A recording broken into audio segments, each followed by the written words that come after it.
June മാസം സർക്കാരിന് സാമ്പത്തികമായി തലവേദനയേറുന്ന മാസമാണ്.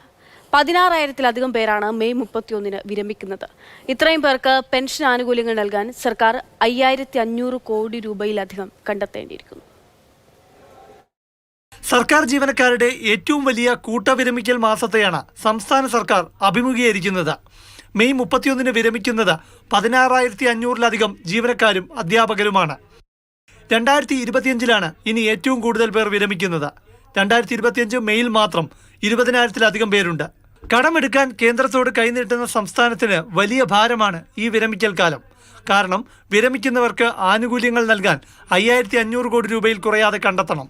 പെൻഷൻ കമ്മ്യൂട്ടേഷൻ തുക, ഡെത്ത് കം റിട്ടയർമെന്റ് ആനുകൂല്യം, PF എന്നിവ വിരമിക്കുന്നവർക്ക് നൽകാൻ വലിയ തുക കണ്ടെത്തണം. ഉയർന്ന തസ്തികയിൽ കൂടുതൽ സർവീസ് ഉള്ളവർക്ക് വിരമിക്കൽ ആനുകൂല്യമായി 50 ലക്ഷം രൂപ വരെ കൊടുക്കേണ്ടി വരുമെന്നാണ് ധനവകുപ്പിന്റെ കണക്കുകൂട്ടൽ. കുറഞ്ഞ ശമ്പളമുള്ള തസ്തികയിൽ സർവീസ് കുറവുള്ളവർക്ക് പോലും 20 ലക്ഷം രൂപ മുതൽ കിട്ടാൻ അർഹതയുണ്ട്.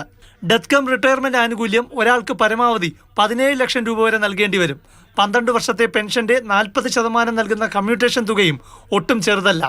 സർവീസ് കാലയളവിൽ നല്ല തുക PF-ലേക്ക് അടച്ചവർക്ക് സർക്കാർ തിരിച്ചു നൽകേണ്ട സമയമാണ്. അതായത് വിരമിക്കുന്ന 16,500-ലധികം ജീവനക്കാർക്ക് മാത്രം 5,500 കോടി രൂപ കണ്ടെത്തണം.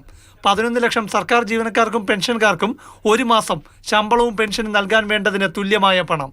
വിരമിക്കുന്നവർക്കായി 5,500 കോടി രൂപ ജൂൺ മാസത്തിൽ വേണ്ടെങ്കിലും നടപടിക്രമങ്ങൾ പൂർത്തിയാകുന്ന മുറയ്ക്ക് കൊടുക്കേണ്ടതാണ്.